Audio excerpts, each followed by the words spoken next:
let me give y'all a quick rundown on the situation here. Basically, 2 days ago, there was a huge storm, like trees falling down, the whole town lost power, the whole shebang.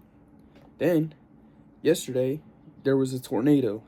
We'll put some clips in now so y'all can see how crazy it was. Of severe weather damage throughout our region. Take a look behind me right now. A cell tower collapsing on itself Tuesday night, falling over into the crops of a local farm owner. Let's take a look at more storm damage across the area. A barn was blown over during tonight's storm. Emergency officials tell us that there were animals in the barn at the time. There's no word yet on if any animals or people were injured. Where this home's metal roof was completely blown off and left hanging on the power lines. The National Weather Service says they've received reports of up to 70-mile-per-hour winds in this area. You could see this large oak tree completely broken in half. The owners of that home say they believe the tree to be over 100 years old. Just blocks from where we are now, this tree completely uprooting on the side of that road, leaving a crater where it once stood. The tree coming just inches from landing on a home. I'm not even kidding. This could be a tornado. And my husband come out and looked. He said something don't look right out there at the cell phone tower. Well, the damn thing's gone. Then boom. Today, this morning, about an hour ago, the fish police just went and stalked a bunch of rainbow trout into the one lake. So, there's probably a 0% chance that I'm going to catch a single fish today with everything that's been going on. But I don't got anything else to do, so we're going fishing for some rainbow trout. And hopefully we don't get stuck in a tornado. I'm here at the tackle shop. Picked up some worms and some hooks. Some little Aberdeen hooks. Don't really matter what size, just whatever the smallest ones you could find. And then in here we got 250 wax worms. Some little Aberdeen hooks. Don't really matter what size, just whatever the smallest ones you could find. And then in here we got 250 wax worms. So hopefully today we're gonna catch some trout. Maybe, maybe not, we'll see.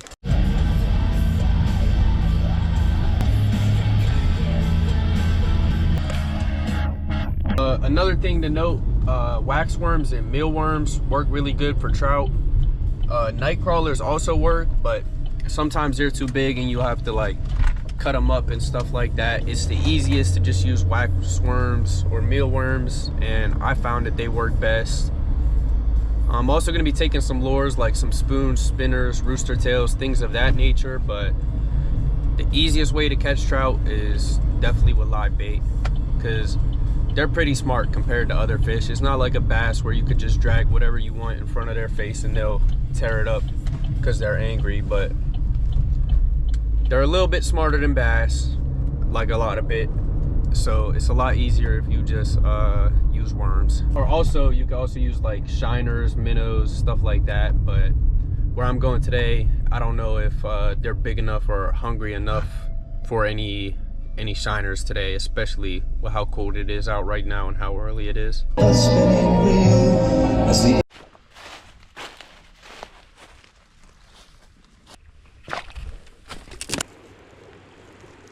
All right, so this is the spot.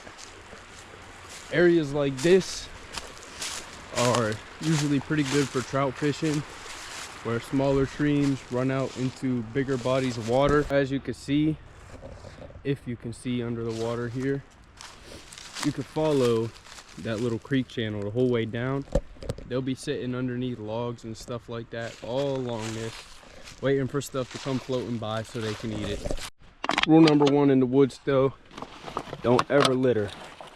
Because if you litter while fishing, you're not catching shit. That's the rule.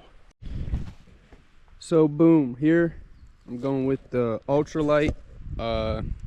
It's a lot more fun to fight trout on a light rod instead of a medium. We got the mealworm on, or the wax worm with the bobber. Simple rig, but effective.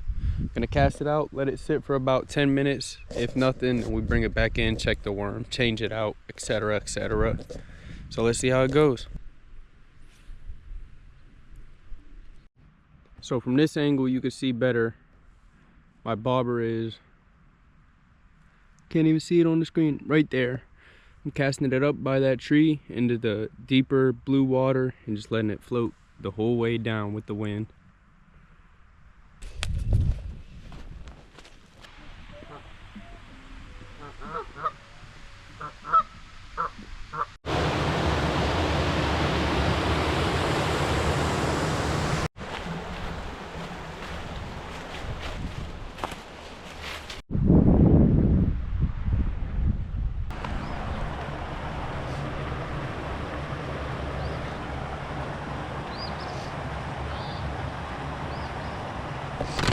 So I'm eating some fish and pierogies and fries, and I'm gonna continue to eat fish until one of them wants to eat my lure.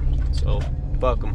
All right, so bang, it was a little bit cold out earlier. I think that may have been why the trout weren't really trying to bite, but we're going back at it. It's in the afternoon now. All I'm taking is this pink power bait, and let's see what else. This is such a mess right now. I just got shit all over the floor, but I'm gonna grab this box of tackle. I'm gonna grab these scissors, and I'm gonna grab these pliers. Oh, and I'm gonna grab this line so that I can make leaders. I'm gonna be going with this Proficiency rod because it's an ultralight, and trout are fun to fight on an ultralight. I've been seeing it's a trend for some TikTokers to hate on the Proficiency rods. First of all, they're cheap as hell.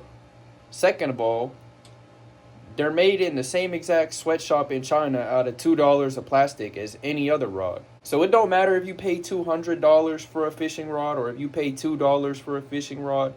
It's made in the same exact place out of the same exact shit. And they're all gonna break, except for ugly sticks. That's how I know you don't know ball. If you start talking about any fishing rods or fishing gear or anything, and you're not saying ugly stick is the greatest rod ever invented of all time, you don't know ball at all whatsoever. Check this out, man. I got the dang Lightning McQueen Crocs on. Look at that. Come on. Oh, there it goes. Yeah. But, real quick, before we go, there's an important task we need to accomplish. Right here, we got the Deep Eddies lemonade. Shout out to Yearn for putting me on. Here we got the champagne of beers. So, before we go fishing, I'm about to just stay here and get drunk real quick, because that improves your chances of catching a fish by like times 10 or something like that. So we'll see y'all at the lake.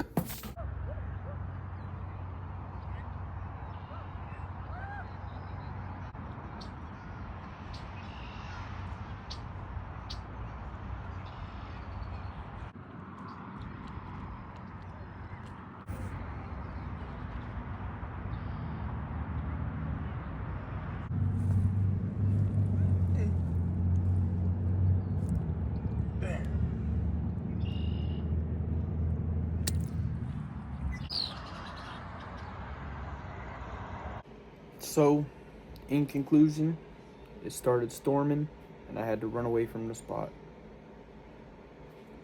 and quit fishing. Which, it's been storming the last couple days. I'm assuming that's probably why I didn't catch anything. I didn't even see anybody else catch anything there today, except for one bluegill.